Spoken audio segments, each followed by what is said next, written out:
सर्वप्रथम नुक्कड साहित्य संमेलन ते मला पाचारण केलं, बोलवलं, आमंत्रित केलं. म्हणून नुक्कड साहित्य संमेलनाचे आणि सर्व कार्यकर्ते आणि कार्यकारी मंडळाचे अतुल सर, अर्चना मॅडम, त्यांचे मनःपूर्वक आभार.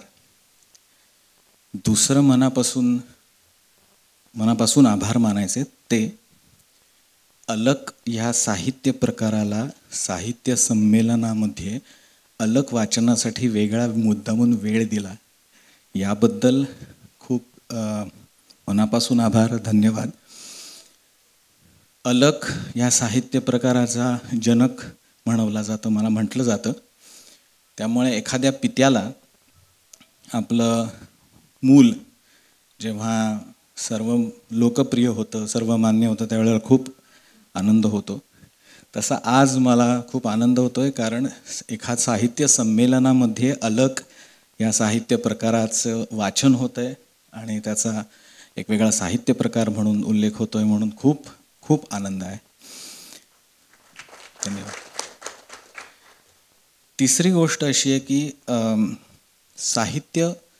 कुठलाही साहित्य प्रकार आपण करून पाहावा किंवा त्याचा प्रयत्न करावा, तो आपल्याला जमतोय की नाही याचा प्रयत्न करावा, असा कुठल्याही साहित्यिकाला मोह होतो.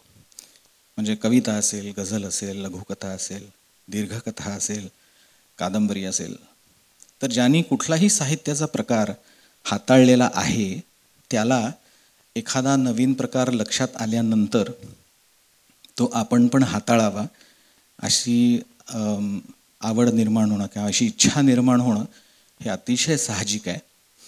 आणि पहिली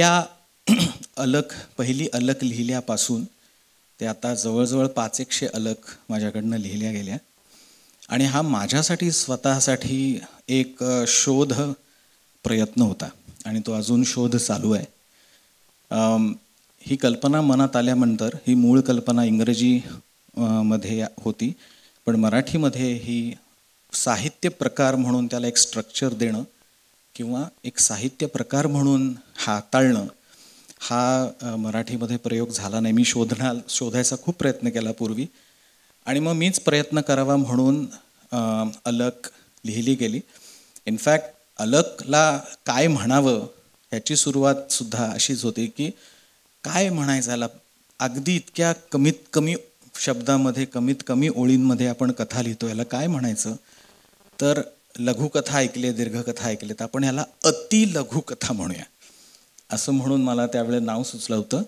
आणि मग एनिवे आपण लघुकथाच करतो, मग त्या नावाचं सुद्धा अजून शॉर्ट रूप करू म्हणून ते अतिलघुकथा. याचं अलक म्हणजे तुम्ही एखाद वेळेस त्याला आता म्हणजे निर्मिती म्हणतात किंवा साहित्य निर्मिती म्हणतात किंवा कलात्मकता म्हणतात, पण बेसिकली आळशीपणा होता तो की अरे अजून त्याचं सूक्ष्म करूया. तर त्याच्यामुळे अलक, अतिलघुकथा एवढं म्हणण्याच्या ऐवजी आपण अलक म्हणूया असं. कारण त्यावेळेला काही कल्पनाच नव्हती की हा प्रकार इतका लोकप्रिय व लोकमान्य होईल. हा मी एक प्रयोग म्हणून सुरुवात केली होती, बघूया आपल्याला जमतं का, बघूया आपल्याला लिहिता येतं का, असं म्हणून सुरुवात झाली होती. आणि मी माझ्या कार्यक्रमांमध्ये अलकचे जे माझे कार्यक्रम होतात त्याच्यात सगळ्यात हा आवर्जून उल्लेख करतो की मी एका प्रोजेक्टसाठी म्हणून हा प्रयोग केला होता. आणि त्यावेळेला व्हॅलेंटाईन डे जवळ होता आणि म्हणून आणि सगळ्यात तरुणाईबरोबर काम करत होतो. तर तेव्हा अशी कल्पना सुचली होती की प्रेम याविषयी आमचा तो प्रोजेक्ट होता, तर त्याच्या प्रेमाविषयी काहीतरी सांगायचं म्हणून आपण प्रेमावर काहीतरी करूया अशी ती कल्पना होती. म्हणून पहिल्या ज्या अलक लिहिल्या गेल्या, 20 अलक लिहिल्या गेल्या पहिल्या अलक, त्या प्रेमावरच्या आहेत सगळ्या. आणि नंतर त्या फॉर्मॅटच्या मी प्रेमात पडलो आणि त्याच्यानंतर परत 20 अलक लिहिल्या गेल्या. त्या असंच समाज माध्यमांवर बघूया कसं वाटतंय म्हणून मी पाठवल्या माझ्या काही जवळच्या मित्रांना, आणि त्या खूप व्हायरल झाल्या. म्हणजे आजही त्या 20 पैकी ज्यांनी कोणी ते पुढे पाठवलं असेल किंवा मला माहिती नाही, पण त्याच्यातले 2 त्याला बहुतेक न आवडलेल्या अलक त्यांनी काढून टाकल्या. खाली माझं नाव लिहिलेलं, माझं नाव काढून टाकलं आणि 18 अलगचा सेट, 20 पैकी 18 अलग ह्या सगळीकडे पाठवल्या. आणि त्या मला आज तागायत, म्हणजे त्या लिहून मला निदान 8-10 वर्ष तरी झाली असतील. त्या अजूनही मला व्हॉट्सॲपवर 2 महिन्यातनं एकदा येतात. आणि वरती पुढे ज्यांनी पाठवलेलं असतं ते म्हणतात, सर ह्या तुमच्यासारख्या वाटतात. मग मी त्यांना सांगतो, हो माझ्याच आहेत. सो सांगण्याचं तात्पर्य असं की प्रयोग म्हणून ह्याची सुरुवात झाली आणि तो खूप लोकप्रिय झाला आणि आता काही हजारोनी लोक अलग लिहित आहेत. आणि आता हा मुख्य प्रवाहामध्ये अलग वाचन हा कार्यक्रम होतोय, म्हणून मला खूप आनंद होतोय. म्हणतात तसं अलगचा जनक मला म्हटलं जातं, तर एखाद्या पित्याला जसा आनंद होईल तसा आज मला आनंद होतोय. अलग विषयी बोला असं मला सांगितलं होतं आणि जे अलग लिहिले, ज्यांनी लिहिले आहे त्यांच्या संदर्भात. तर आधी आपण बघूया की अलग आहे काय. अलग म्हणजे अति लघु कथा, राईट. तर त्याच्यामुळे काय असायला पाहिजे हे एक्सप्लेनेटरी आहे, स्वतःच कळतं. अति लघु असायला पाहिजे आणि कथा असायला पाहिजे, राईट. 5 ओळींपेक्षा जास्त कथेला अति लघु कथा अलग म्हणता येणार नाही. ओके. सो जेव्हा ह्याचं सिलेक्शन चालू होतं तर त्यावेळेला, किंवा आतासुद्धा काही अलग आपण ऐकले, अलग त्याला नाही म्हणता यायचं, पण एक सर्व अलग कथा लेखकांनी लक्षात ठेवा की 5 ओळीचा नियम हा एकमेव नियम आहे. आणि 5 ओळी म्हणजे 5 ओळी. आता बऱ्याच वेळेला मी जेव्हा कार्यशाळा घेतो किंवा काही हे होतं त्यावेळेला काय करतात लोक, वाक्य लिहितात, कॉमा कॉमा कॉमा असं करून 25 ओळींची हे 5 वाक्यात बसवतात. तर तसं करू नये, किंवा सेमिकोलन, ते असे सगळे प्रयोग करून अलग 5 ओळींमध्ये आणू नये. ते 5 ओळींमध्ये 5 ओळींमध्येच असली पाहिजे, कारण तो एक अलगचा विशेष म्हणजे किंवा एकमेव नियम आहे. त्यामुळे तो नियम पाळायचा. दुसरा नियम, तो हा पहिला नियम आपण केला. दुसरा नियम असा की अलग ही हास्यरसात नसावी. जे नवरस आहेत त्यापैकी हास्यरसात नसावी. याचं कारण की हास्यरसातली अलग म्हणजे विनोद.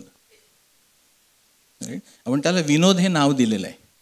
सो त्याच्यामुळे अलग आणि विनोद हा जर एकमेकांपासून वेगळा करायचा असेल तर आपण नियम म्हणून हा पाळतो की हास्यरसामध्ये अलग नसावी. तर हा दुसरा नियम आहे.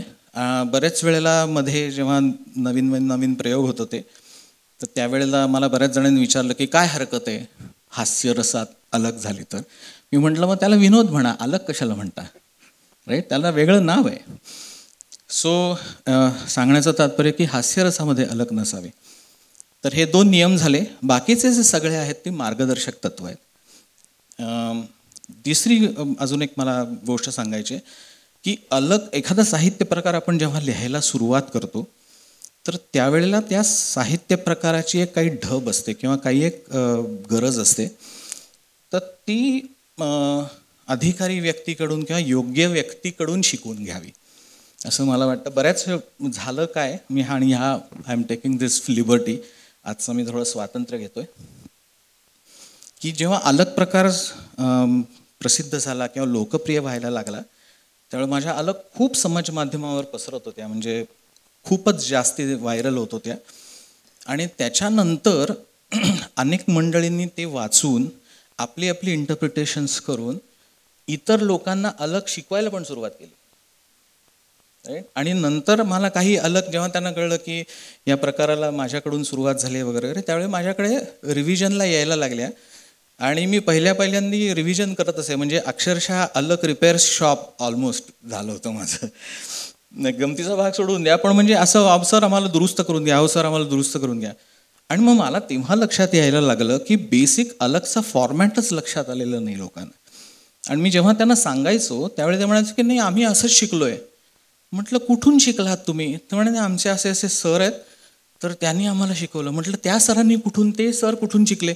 म्हणजे ते आम्हाला माहिती नाही, पण त्यांनी आम्हाला सांगितलं की असं चालेल आणि 5 नाही, तुम्हाला जर वाटलं तर 10 पण वाक्य वापरा म्हणून.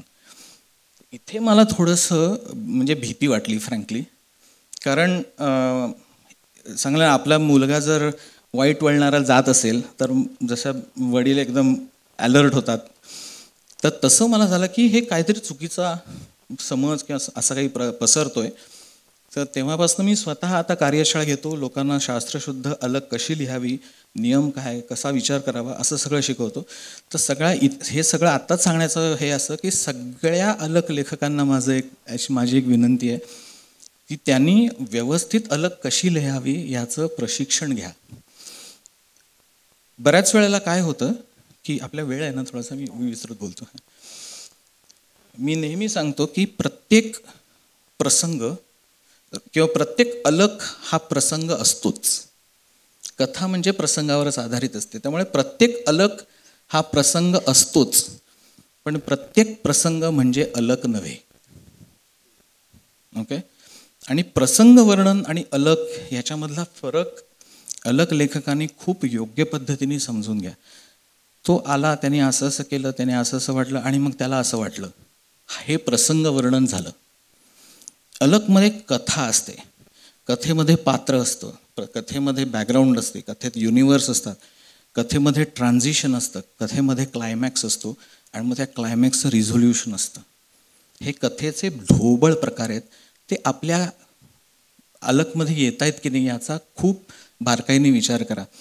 दुसरी गोष्ट, अलग लिखाण हे कमीत कमी शब्दात लिहायचं असल्यामुळे, आता मी तुम्हाला गझलचं एक उदाहरण देतो. जेव्हा गझल लिहिली जाते तर त्यावेळेला मला पूर्वी हा प्रश्न पडायचा. मी भीमराव पांचाळींकडून जेव्हा गझल शिकायला सुरुवात केली त्यावेळेला पहिला प्रश्न मी त्यांना हा विचारला होता, जवळ 20-25 वर्ष झाला, की अर्धी ओळ झाली की लगेच ओ क्या बात आहे वगैरे असं म्हणतात, क्या बात आहे वगैरे.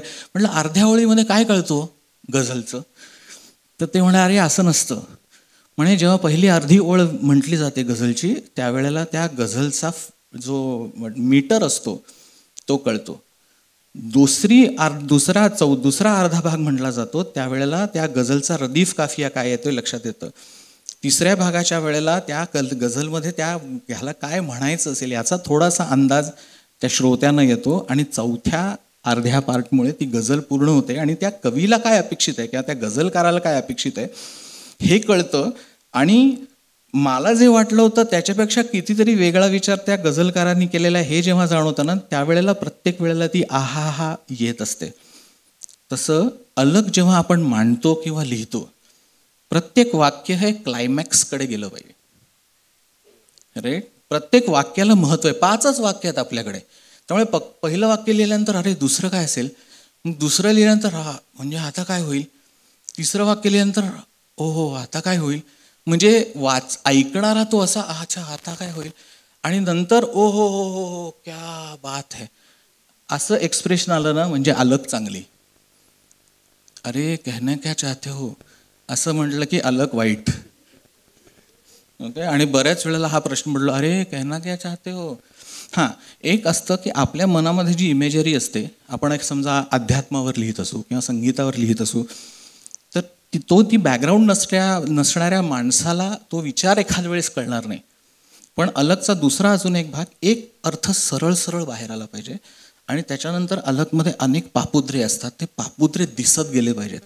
त्याच्यामुळे अलगची मी साधारण जेव्हा कार्यक्रम करतो तर त्यावेळेला येणारे रिॲक्शन्स अशा, अलग सादर झाली, ओहो 2 सेकंदांनी, हां ओहो, पुन्हा 2 सेकंदांनी, ओ हो हो म्हणजे ही दुसरी पापुद्रा येतो, ओ हो हो हो हा तिसरा पापुद्रा. म्हणजे हे तुम्हाला आश्चर्य वाटेल, मी अतिशयोक्ती करत नाही, पण असे जेव्हा उलगडत जाईल ना अलग, एकच अलग, तेव्हा ती खरी जमते असं आपल्याला विचार करायला पाहिजे. प्रत्येक आपलं कृती परफेक्ट आणि कमाल असते असं नाही, पण साधारणपणे अलग वाचल्यानंतर अरे कहना क्या चाहते हो असं साधारणपणे वाटू नये असा प्रयत्न असायला पाहिजे. दुसरी गोष्ट, ह्या अलगची विशेषता अशी आहे की सांगायला सुरुवात केल्यानंतर संपते.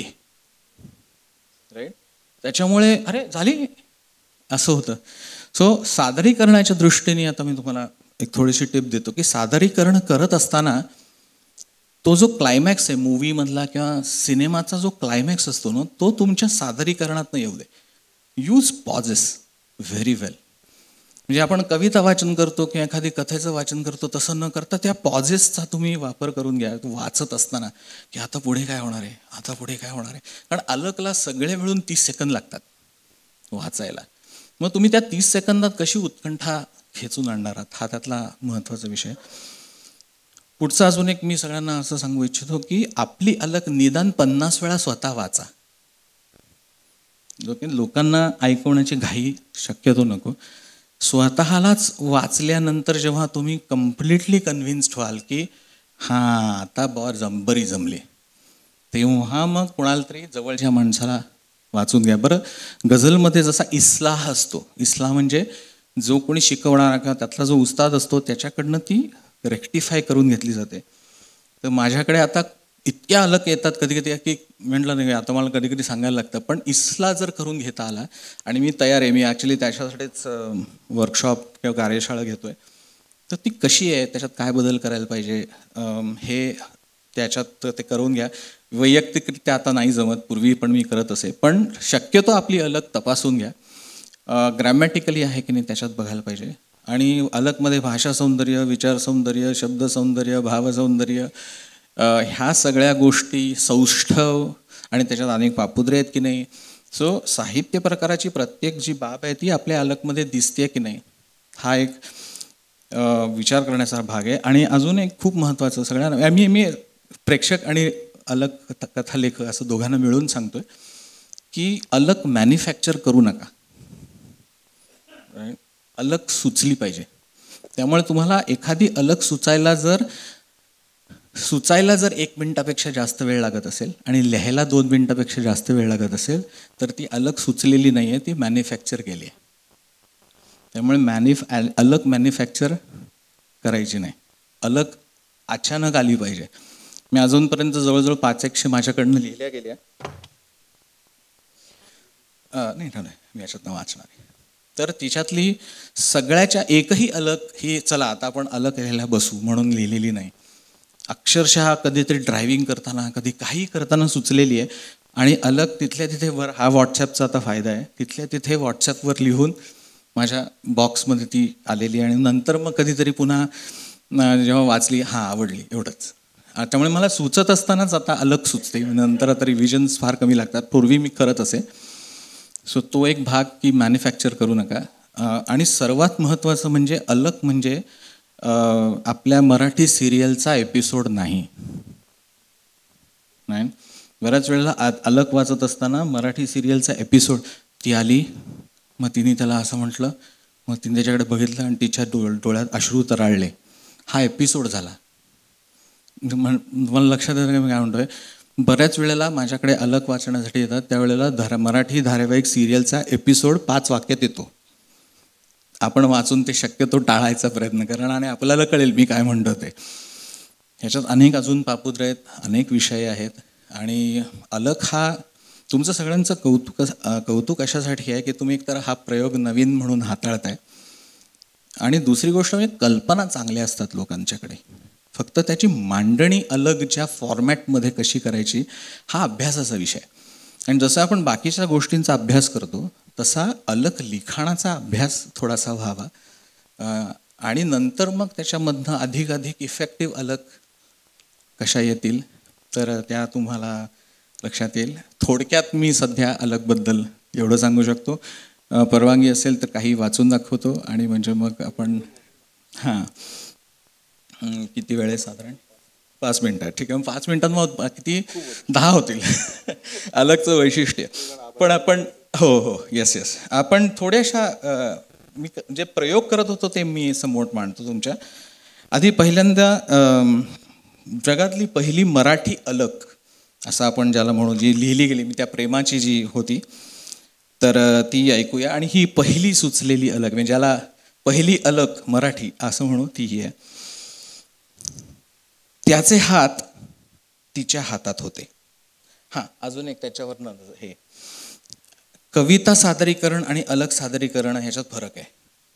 त्यामुळे अलग ही कवितेसारखी प्रेझेंट नाही करायची. एखादं वाक्य रिपीट करायचं असेल परिणामकारकतेसाठी तर हरकत नाही, पण ती कथा वाचताय या दृष्टीने प्रेझेंट करा. मी प्रयत्न करतोय पुन्हा, माझा अजूनही प्रयत्न चालू आहेत. मी असं काही म्हणणार नाही की जसं मी पोचलो वगैरे, पण मी प्रयत्न करतोय तो हे करा.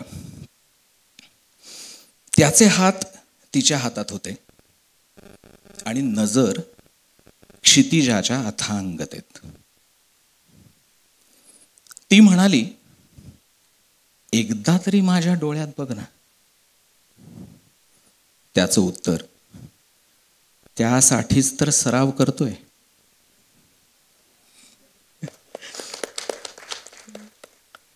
आता मी एकदाही रिपीट केले नाही आहे ओळ, पण मधले पॉझेस अशा रीतीने वापरले की सगळे एकदम पिंटरॉप. आता पुढे काय घडत आहे, आता पुढे हा सादरीकरणाचा जो भाग आहे तो महत्त्वाचा आहे. एका वाक्यातली अलग की आपण म्हणतो की एका वाक्यामध्ये किंवा 5 वाक्यामध्ये काय सांगता येईल, तर एक प्रयोग, एक अलग. जेवताना पानात केस आला म्हणून बायकोवर आपण किती चिडलो होतो हे बायकोच्या केमोथेरपीवरून परतत असताना त्याला आठवलं. बघा, मी अजून पूर्ण पण केली नाही आहे, राईट. हे अलगची ताकद आहे असं मला वाटतं आणि मला जाणवली आहे ती, आणि सगळ्यांनी ती प्रयत्न करावा असं माझं मनापासून इच्छा, विनंती आहे. जेवताना पानात केस आला म्हणून बायकोवर आपण किती चिडलो होतो हे बायकोच्या केमोथेरपीवरून परतत असताना त्याला आठवलं आणि त्याच्या आधीच विषण्ण मनाला खूप अपराधी वाटलं.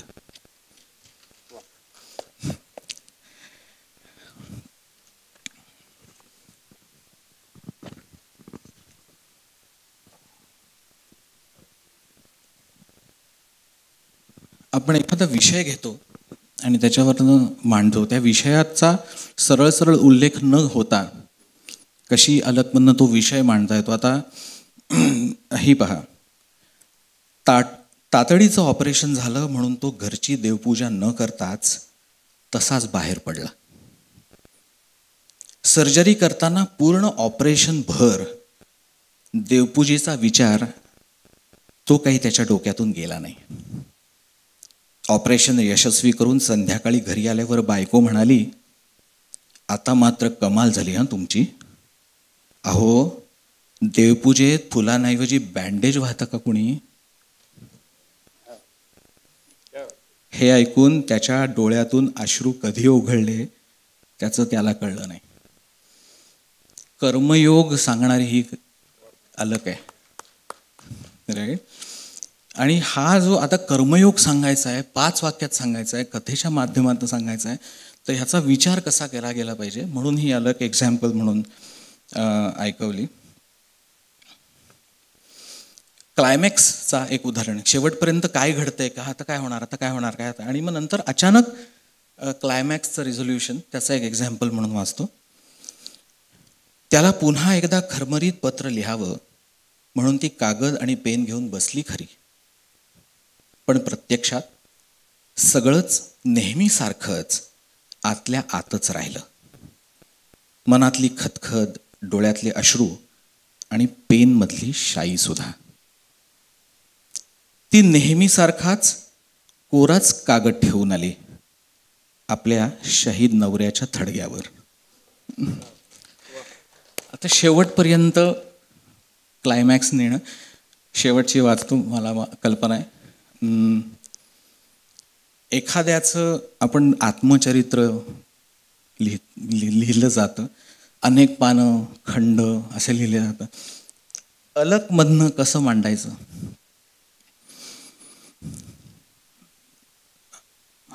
हाताला चुकून धक्का लागला, जोडीदाराचा हाताला चुकून धक्का लागला म्हणून भांड्यातलं पाणी ती लिहित असलेल्या कवितेवर पसरलं.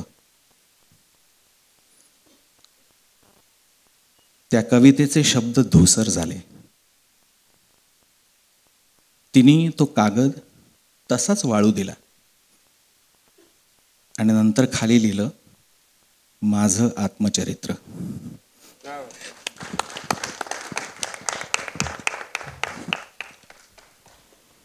धन्यवाद राजेंद्रजी. त्यांनी आपल्याला इतकं छान मार्गदर्शन केलं याबद्दल त्यांचे आभार मानतो. आणि सर्व सादरकर्त्यांचे आणि सर्व रसिक श्रोत्यांचे देखील मी इथे आभार मानतो आणि इथे हे सत्र संपलं असं जाहीर करतो.